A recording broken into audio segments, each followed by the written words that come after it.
قتل دی کورکه ده خلاف یو قتل دی کورکه د خلاف یو جنگ نه زمونږ کرکه د خلاف یو او مونږ ترهګر نه یو دا مه وایه دا خبره سپکه ده خلاف یو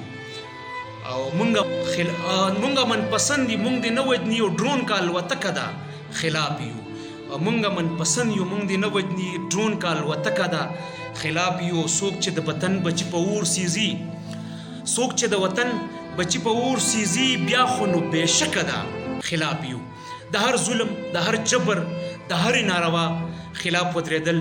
لوی جهاد دی او پښتون قام د دې بې نتیجې جهاد سره د دې بې برخې او لا حاصله جهاد سره د ډېر وخت نه مخامخ دی د خاورې د بچیانو په حیث باندې په دغه غم کې دراګیرو کورنو سره خواخوږي او خپل مؤثره پرامنه احتجاج وړاندې کوو ریکارډ کوو او یو خبره په تلو کې چې دلته دومره بدبختي ده چې د ورکو خبره کې نو امکان دی چې ورک شي یره به یې د سره چې ورک به شم په دې به تاسو ټول پوهېږئ